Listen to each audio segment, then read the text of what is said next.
Halo Sobat Maya, welcome back to my YouTube channel, Sudarsan Glory. Apa kabar Sobat Maya semuanya? Saya harap semuanya seperti biasa ya, selalu sehat, selalu bahagia, dan makin sukses. Nah Sobat Maya, pernah nggak mengalami kejadian seperti ini? Kita ingin mencari sebuah instrumen investasi agar kita bisa mendapatkan return yang lebih tinggi. Setelah kita mencari, meresearch kemana-mana, akhirnya kita menemukanlah sebuah instrumen bernama saham. Lalu kita mulailah mencari-cari, terus mengikuti influencer-influencer saham, lalu mencari data-data dan bertemulah dengan yang namanya sektor consumer goods. Di mana sektor ini diklaim sebagai sektor yang defensif, di mana pada saat pandemi ataupun saat crash, sektor ini yang paling kuat bertahan. Nah, setelah kita mulai mencari-cari lagi, kita akhirnya menemukan sang raja di sektor consumer goods. Dia adalah Unilever. Nah, benar. Jadi pada video kali ini saya ingin membahas tentang saham Unilever, rajanya dari consumer goods. Bagi yang penasaran, jangan lupa saksikan sampai habis ya.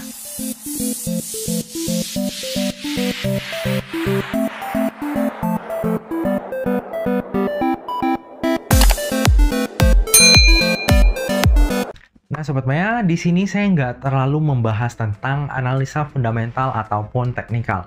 Kalau secara fundamental, saya itu masih yakin banget yang namanya Unilever ini sebagai rajanya consumer goods, itu kinerjanya masih ciamik banget, masih keren banget. Cuma memang secara teknikal sekarang lagi kurang bagus. Tapi apakah penyebab dari penurunan kinerja saham Unilever ini adalah karena fundamental ataupun teknikal? Saya rasa kita perlu tahu satu hal penting lagi, bernama free float. Nah, jadi BEI pada bulan Juni 2021 ini hingga ke Mei 2022 itu akan mengadakan ataupun mengaplikasikan yang namanya Free Float Adjusted Index. Nah, jadi apa sih Free Float Adjusted Index ini? Kalau misalnya Sobat Maya tahu, dulu pembobotan IHSG kita adalah berdasarkan market cap. Nah, tapi dari BEI itu mulai merubah menjadi Free Float Adjusted Index ini. Nah, jadi Free Float itu apa sih? Saya tunjukin dari susunan pemegang sahamnya Unilever ya Sobat Maya ya. Sebagai contoh. Nah, seperti ini. Bisa kita lihat di sini, 84,99% itu dimiliki oleh Unilever Holding. Sementara sisanya 15,01% itu dimiliki oleh masyarakat. Nah, free float di sini adalah 15% ini. Jadi kalau misalnya market cap Unilever saat ini di 200T, nanti yang akan dihitung adalah 15% dikalikan dengan 200T. Jadi bobotnya Unilever pada IHSG itu akan drop jauh Sobat Maya. Nah, kalau misalnya dia drop, apa sih yang akan terjadi? Yang akan terjadi adalah manajer-manajer investasi itu mulai membuang porsi sahamnya di Unilever. Kalau misalnya dulu mereka bisa memegang saham Unilever itu mungkin 10 triliun, karena adanya perubahan indeks ini, mereka harus buang tuh mungkin 5 triliun ataupun 6 triliun agar bisa sinkron dengan porsinya IHSG.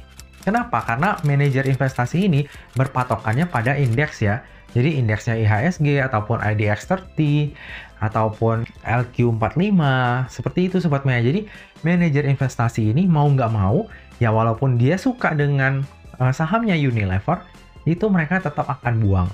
Nah, kalau misalnya manajer-manajer investasi ini membuang barang, apa sih yang jadi efeknya? Ya, efeknya adalah sahamnya Unilever drop parah. Nah, itu sih yang terjadi Sobat Maya di luar fundamental ataupun teknikal dari Unilever. Dan mungkin hal ini yang nggak banyak dibahas influencer-influencer saham lainnya. Lalu Sobat Maya bertanya-tanya nih, apa yang harus saya lakukan kalau misalnya saya udah pegang Unilever dari 3 tahun kemarin? Nah, kalau misalnya Sobat Maya pegang dari 3 tahun kemarin dan langsung lump sum atau all in, wah itu agak berat sih Sobat Maya. Karena kalau misalnya Sobat Maya lump sum nih, contohnya 10 juta ya lump sum all in 3 tahun yang lalu, per hari ini 3 tahun setelahnya, itu duitnya Sobat Maya tinggal 5,6 juta rupiah. Karena dari 3 tahun yang lalu hingga sekarang, udah minus 44% nih harga sahamnya. Nah, kalau pertanyaannya seperti itu, apakah yang harus kita lakukan? kalau menurut saya pribadi nih ya, tergantung tujuan investasinya Sobat Maya. Kalau misalnya emang Sobat Maya mau menghold saham Unilever ini untuk jangka panjang hingga 10 tahun ke depan, nanti jika di akhir Desember dia masih turun, Sobat Maya bisa mulai untuk cicil average down. Kenapa seperti itu? Karena menurut saya yang namanya penurunan ini pasti akan ada akhirnya. Terlebih lagi Unilever ini perusahaan yang sangat bagus. ROI-nya atau return on equity-nya itu di atas 100% Sobat Maya. Jadi nih ya, contohnya aja saya nggak mikir ribet-ribet, mikirnya simpel aja. Kalau misalnya harga saham Unilever turun terus di bawah 5.000, di bawah 4.000, di bawah 3.000, itu dividen yield-nya bisa gede banget Sobat Maya. Jauh melebihi deposito. Nah, menurut Sobat Maya semuanya, kalau misalnya hal itu udah terjadi, apa yang akan dilakukan oleh fund manager asing ataupun orang-orang yang punya banyak duit? Ya, benar sekali.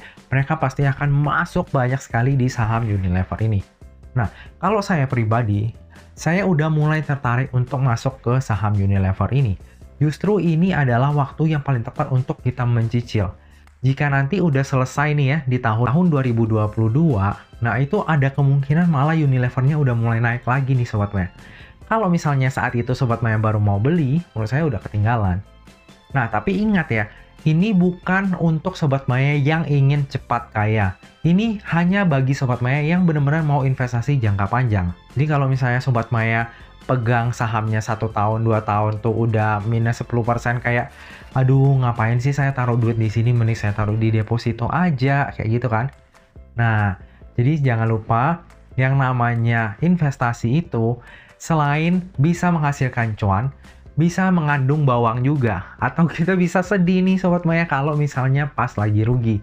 Nah, jadi ini yang harus Sobat Maya perhatikan juga ataupun pertimbangkan sebelum masuk ke dunia saham. Kalau misalnya emang nggak kuat terhadap penurunan nilai, mungkin lebih baik ke reksadana pasar uang aja. Ataupun misalnya reksadana saham yang memang kita bisa cicil setiap bulan. Jadi pakai dollar cost averaging untuk memaintain resikonya. Jadi kalau untuk saham, itu juga bisa dilakukan dengan dollar cost averaging. Tapi benar-benar harus di research dan dipertimbangkan akan resikonya. Jadi kalau misalnya Sobat Maya mau nyicil saham untuk tujuan investasinya itu kayak dana pensiun, pendidikan anak, mungkin itu perlu dipertimbangkan kembali. Lebih cocoknya di reksadana saham sih Sobat Maya, karena diversifikasinya banyak.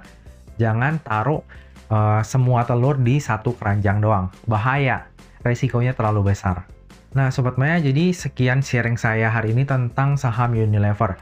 Jadi saya nggak terlalu membahas tentang fundamental ataupun teknikal, cuma saya ingin kasih tahu ke Sobat Maya bahwa ada yang namanya free float adjusted index ini, yang mengakibatkan saham-saham dengan free float ataupun saham di consumer goods itu bobotnya akan berkurang. Nah, karena bobotnya berkurang, maka para manajer investasi itu akan membuang saham-saham consumer goods. Justru yang diuntungkan dengan aturan indeks terbaru ini adalah saham-saham di perbankan ataupun banking.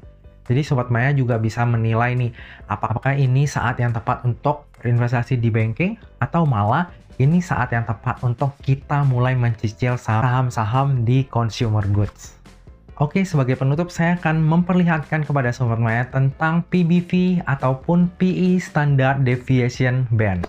Nah, jadi kalau ini harus pakai Stockbit Pro sih ya Sobat Maya ya.